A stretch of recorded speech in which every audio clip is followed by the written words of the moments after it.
नागपंचमी आणि पहिला श्रावणी सोमवार हा योग विशेष का आहे? जय श्रीकृष्ण. हर हर महादेव. 17 ऑगस्ट 2026 महाराष्ट्राच्या पंचांगानुसार एक अत्यंत सुंदर धार्मिक संगती घेऊन आलेला दिवस. एकीकडे आहे श्रावण शुक्ल पंचमी आणि नागपंचमी, आणि त्याच दिवशी आहे श्रावणातील पहिला सोमवार म्हणजेच श्रावणी सोमवार. म्हणूनच हा दिवस नागदेवतेचे पूजन आणि भगवान शिवाची उपासना या दोन्ही दृष्टीने अत्यंत विशेष महत्त्वाचा आहे. महाराष्ट्रातील श्रावण यावर्षी 13 ऑगस्टपासून सुरू झाला आणि 17 ऑगस्टला पहिला श्रावणी सोमवार आलेला आहे. मग नागपंचमीचे शास्त्रीय महत्त्व काय हे आधी आपण जाणून घेऊ. नागपंचमी हे केवळ सापांची पूजा करण्याची परंपरा नाही, तर सनातन धर्मामध्ये नागांना देवस्वरूप मानून त्यांच्याविषयी कृतज्ञता व्यक्त करण्याचा हा दिवस आहे. आणि आपल्या शेतीचे, पिकाचे आणि निसर्गाचे रक्षण करणाऱ्या सर्पजातीविषयी आदर व्यक्त करणे, एक सुंदर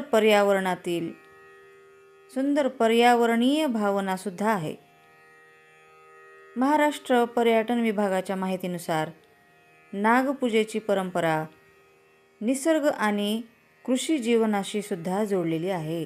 पुराण परंपरेत नागदेवतांना विशेष स्थान आहे. अनंत, वासुकी, तक्षक, कर्कोटक, कालिया अशा अनेक नागदेवतांचे स्मरण केले जाते. आणि नागपंचमीच्या व्रतकथेमध्ये नागपूजनाचे महत्त्वसुद्धा वर्णन केलेले आढळते. नागपंचमी आणि भगवान शिव म्हणजे नागाचा आणि भगवान शिवाचा अत्यंत जवळचा संबंध आहे. भगवान शिवाच्या गळ्यात नागराजा वासुकी विराजमान आहेत. त्यामुळे नागपंचमीच्या दिवशी नागदेवतेचे पूजन करताना भगवान शिवाचे स्मरण आणि शिवपूजा करणे अत्यंत सुंदर मानले जाते. आणि त्यातच यावर्षी तर नागपंचमी सोमवारीच आली आहे, म्हणजेच सोने पे सुहागा. सोमवार हा भगवान शिवांना समर्पित मानला जातो आणि श्रावण महिना शिवभक्तीसाठी विशेष मानला जातो. त्यामुळे नागपंचमी आणि श्रावणी सोमवार अशी ही सुंदर धार्मिक संगती भक्तांसाठी शिवचिंतन, नागपूजन आणि सात्विक साधनेसाठी विशेष संधी आहे. सुवासिनींसाठी नागपंचमीचे महत्त्व काय? तर महाराष्ट्राच्या लोकपरंपरेमध्ये नागपंचमीला सुवासिनींच्या उत्सवाचेही विशेष स्थान आहे.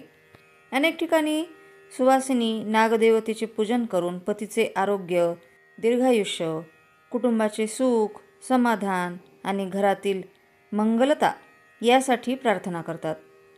मग या दिवशी माहेरी जाणे, सण साजरा करणे, झोके घेणे, ओव्या म्हणणे, हळदी कुंकू करणे अशा अनेक सुंदर मराठमोळ्या परंपरा आहेत. म्हणून नागपंचमी हा केवळ धार्मिक विधी नसून स्त्रीचे सौभाग्य, कुटुंबाची मंगलकामना, निसर्गाविषयी कृतज्ञता आणि भक्तिभाव यांचा सुंदर संगम आहे. आणि महाराष्ट्रात स्त्रियांचा या पूजेमध्ये विशेष सहभाग असतो. मग आता या दिवशी काय करायला हवं? सकाळी स्नान करून स्वच्छ वस्त्र परिधान करावी, भगवान शिवांना जल अर्पण करावे, बेलपत्र अर्पण करावे आणि ओम नमः शिवाय या मंत्राचा जप करावा. नागदेवतेचे चित्र, मूर्ती किंवा प्रतिकात्मक नागाची पूजा करावी. आपल्या कुटुंबियांच्या सुखसमृद्धीसाठी आणि आरोग्यासाठी प्रार्थना करावी. आणि एक गोष्ट लक्षात ठेवा बरं, प्रत्यक्ष सापाला पकडून किंवा त्रास देऊन पूजा करण्याची आवश्यकता नाही. नागदेवतेचे प्रतिकात्मक पूजन करणे हेच अधिक योग्य आहे. प्रत्यक्ष सापांना दूध पाजणे त्यांच्या आरोग्यासाठी घातक ठरू शकते. त्यामुळे नागपूजा श्रद्धेने आणि जीवमात्राला त्रास न देता करावी. म्हणूनच हा दिवस आपल्याला एक सुंदर शिकवण देतो.